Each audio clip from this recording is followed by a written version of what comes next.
Hi, I'm Dave Atkinson, and welcome to Life on the Straight.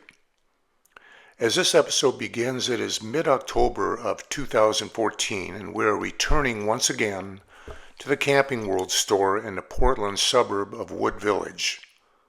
This will be our final episode in the Pacific Northwest before we head south to California, Arizona, and beyond. Thank you for following Life on the Straight. If you enjoy this content, please subscribe to this channel, which is free, and like and share it as well.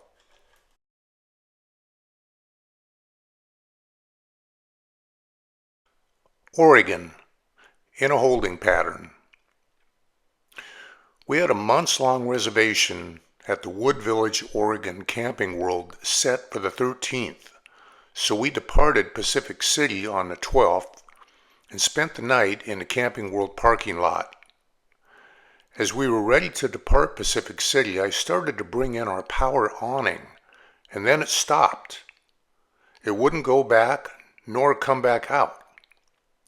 I got on a line with someone at Winnebago, and they told me that I'd have to cut the wires to disable the motor, and then disengage the motor from the awning and manually bring the awning back in and secure it in place somehow.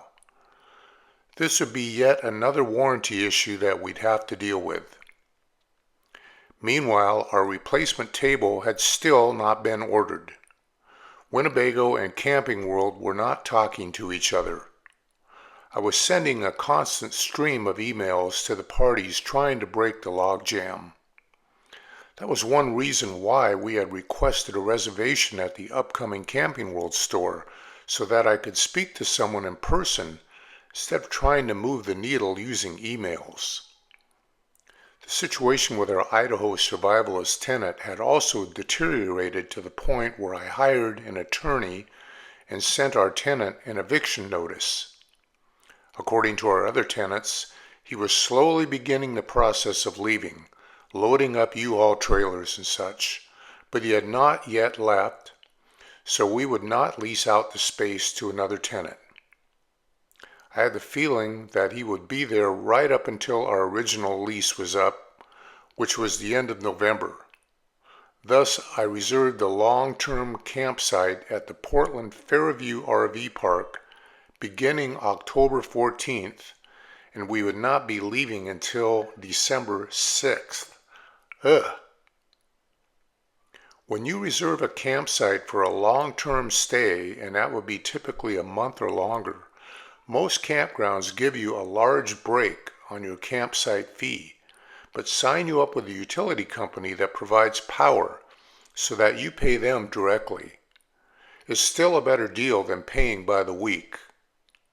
On the 13th, we got up early in the Camping World parking lot and discovered that the mechanism that moves our bed into an L-shaped position, and that is in order for the bedroom slide-out to retract, wasn't working. If something is going to break, it's best that it breaks in the parking lot of the outfit that can repair it. Amy had also noticed something odd about the bedroom slide-out, as she stands outside next to it when it is deployed or retracted. With the slide all the way in, the side seals closest to the front of the coach were all right and tight, but the ones to the rear of the coach were not. It's as if the slide was skewed somehow on its geared tracks. I walked over to the service department to get in line. I ended up speaking to Elizabeth, who was a very helpful service manager. She listened to our story about the scratch table, and she came out to our coach to take a look at it along with our other issues. Elizabeth promised to work with the two other Camping World stores, that would be Meridian and Spokane Valley, that had tried to get us a replacement table. We also wanted Camping World to install 3 vent covers on G2. There are 3 ceiling vents, one in the kitchen, one in the bathroom, and one in the bedroom. If you open them while it is raining, the rain comes right in and gets the floor all wet. Vent covers attached to the roof above each vent with a streamlined side facing the direction of travel, and an open side on the other end. You can then open the vents in a pouring rainstorm without any water getting inside. We could have used these vent covers beforehand, but this is our first opportunity to have them installed. We also wanted Camping World to replace the motor in the awning and get it back to working order. Unfortunately, they would have to order the parts first and then get us on their schedule, which was booked up until the end of November. As summer had turned to fall, we had finally gotten an opportunity to turn on the furnace and noticed that no heat was coming out of the floor vents. No air really, although you could hear the fan running. In the meantime, they had our coach for the day, so Amy and I loaded Buzzy in his litter box and food into the Honda and headed north to Paulsbo. Buzzy had an appointment with his favorite vet, Dr. Green, and then we visited our old compounding pharmacy in Paulsbo so that Amy could stock up on her supplements. Then it was back to Portland. Our coach was under the service department awning, meaning that our power cord would stretch to their 30-amp outlet. Camping World couldn't finish all the work on the coach the day before, so it was back into the store's waiting room once again. Buzzy was such a good little trooper during our Camping World appointments. We would bring his carrier into the waiting room and open the front flap so he could see what was going on, and he would just sit there or sleep without so much as a peep. Sometimes Amy would put his leash on and walk him through the store aisles and the showroom, which often made other customers do a double take.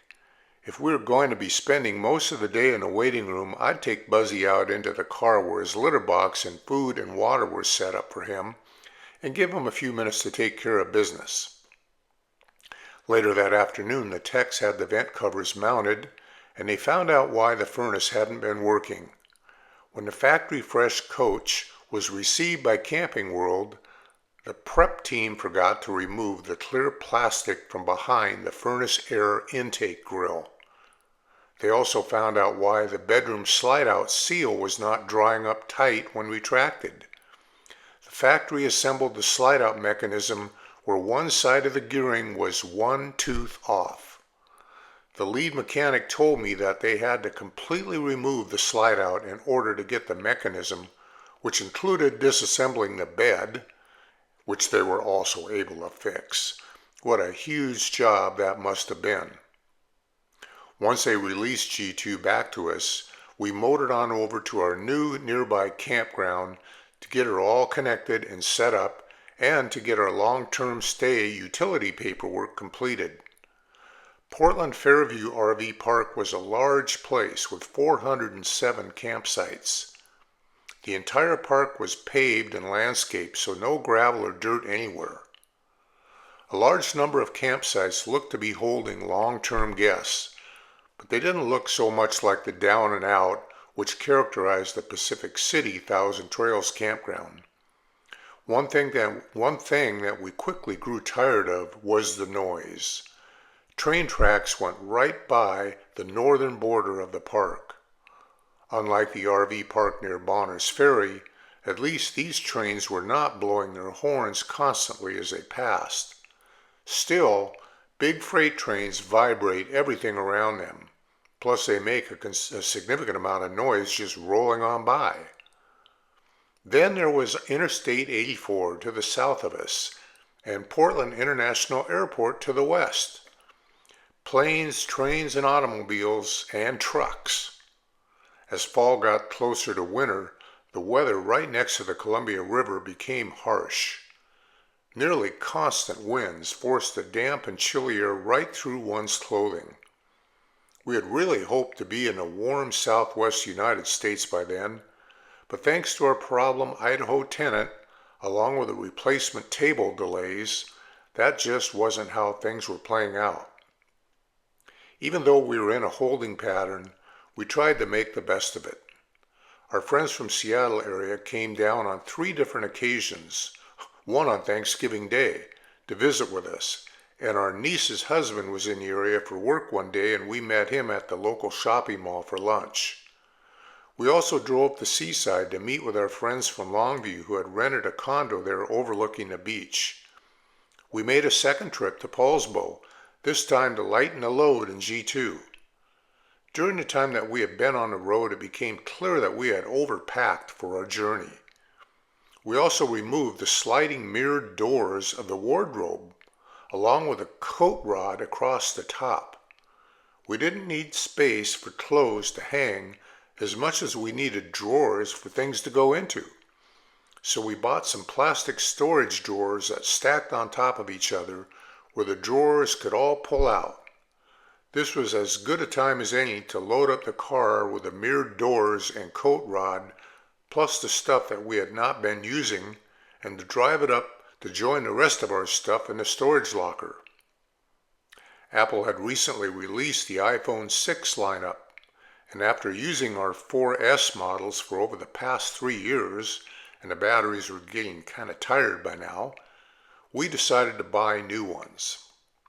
It took us 3 trips to the downtown Portland Apple store to finally get new phones, as the lines were around the block each time that we tried.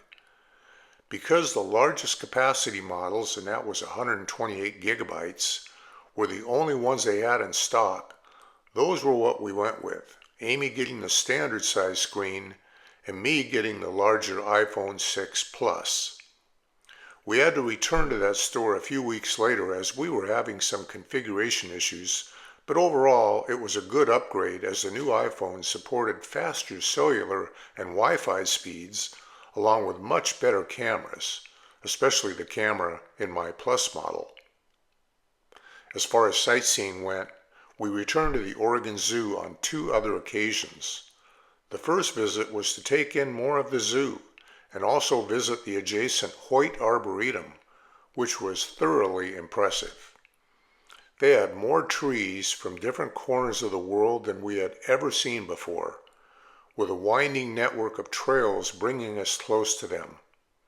From coast redwoods to giant sequoias to Norway spruce plus countless others, some with bark that just about looked impossible for a living thing to create. The second visit to the zoo was at night during one of the Zoo Lights events. Not only was it fun to see all the lights, but we also rode the little train that runs around part of the zoo, and the bat exhibit was really fun as the bats were all awake and active within their big cages. On another day, we went to the OMSI, and that stands for the Oregon Museum of Science and Industry. Amy and I had gone to Seattle's version shortly before we left on our adventure, and it was much more impressive than the Oregon Museum, but there were still interesting things to see, especially their oldest exhibit, the Transparent Woman. During our stay in Portland, we also attended the annual RV show at the Portland Expo Center. Looking over the huge number of motorhomes on display, it was interesting seeing them through new eyes, as we were now amongst the members of the full-timers, and we understood which features were helpful versus frivolous. On Halloween, we heard back from Camping World that they finally ordered a new table on a rush order, with instructions to drop ship it at our nearby Camping World store. Finally! Meanwhile, the snow and icy conditions moved in on us, and we purchased a heated drinking water hose from Camping World. It plugged into a 110-volt outlet and turned on a heating element that extended the length of the hose whenever the temps headed below freezing. At least we would still have water flowing into G2 on a freezing day. On November 17th, I received an email from Camping World that our new table had arrived.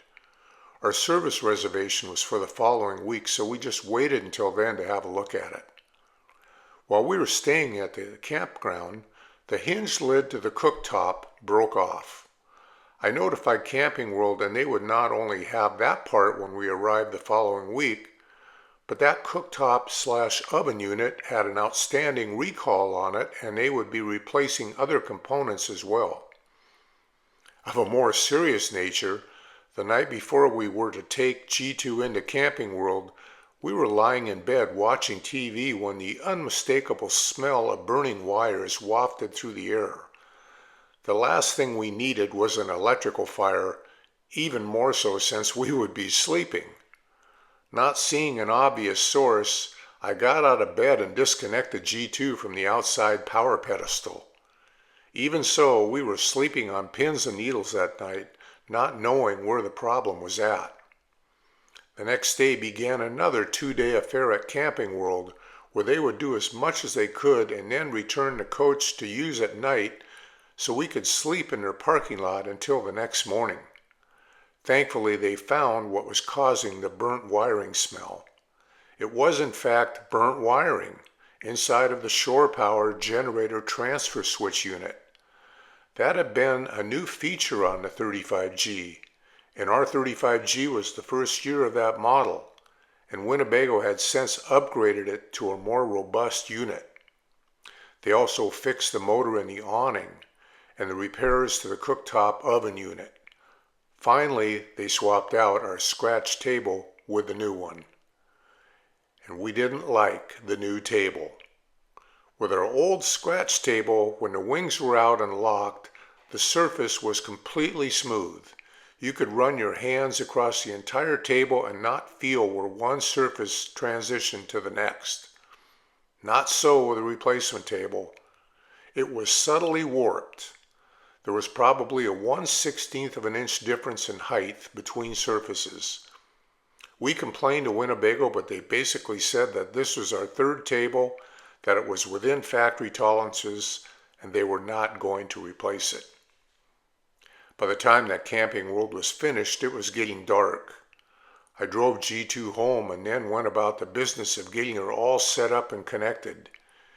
Kneeling next to the power pedestal, I plugged G2's power cord into the pedestal and flipped the circuit breaker.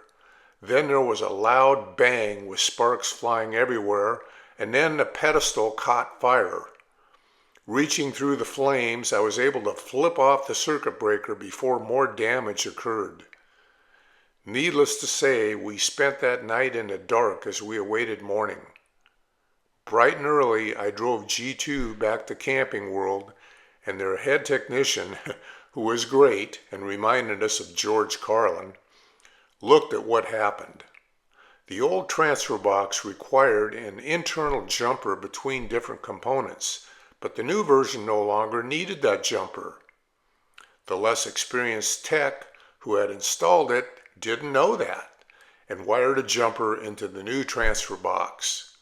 Worse, he neglected to first test it to make sure that it was working properly. Fortunately, they had additional transfer boxes in stock and was able to replace it. We were hoping that other wiring within G2 didn't get overstressed, but it appeared that the damage remained confined to the transfer box. While not happy with the new table, we were now caught up to date with G2 repairs. A few days later, on the last day of November, we loaded Buzzy in the car and drove back to Post Falls, Idaho to spend a few nights with my brother and his wife. Our problem survivalist tenant should be gone by then, and we would be inspecting the building and changing out the locks the next day. As you can probably guess, things didn't go well during that visit. The tenant didn't move out until the 1st, and with his son was belligerent as he cleaned the last of his stuff out of the building. He took stuff that shouldn't have taken and basically left us with a mess. He paid a visit to our attorney, or we paid a visit to our attorney, but he had gone down this road before with tenants who owed us money. You hire an attorney and you get a favorable judgment, but then it's up to you to go after any eligible assets, and that is like pulling teeth. In the end, you get none of their assets, but you do get a big bill from your attorney. So that's what our attorney told us. He's gone. Clean up the mess and move on. So that's what we did. We did some physical cleaning, and I contacted an electrician and someone else who was licensed to work with the natural gas piping and got on their schedule. Then we dropped off the new keys to our commercial realtor who would show the property to interested clients, and then went back to a vet for some fluid and lines for Buzzy. We headed back to Portland on December 3rd. It was hard to believe, but in a few days, we would be heading south towards California. We didn't have a tenant lined up yet for our final lease space, but it still needed a bit of work before it was ready to show. While we were in Post Falls, my brother and his wife shared with us that they would be leaving in their motorhome towards Arizona after first stopping in Death Valley, California. And if we would be in that area around January 20th, we were welcome to join them. Excuse me. Amy and I had never been to Death Valley, so that rendezvous became our goal. We were just itching to get out of cold, windy, and wet Portland.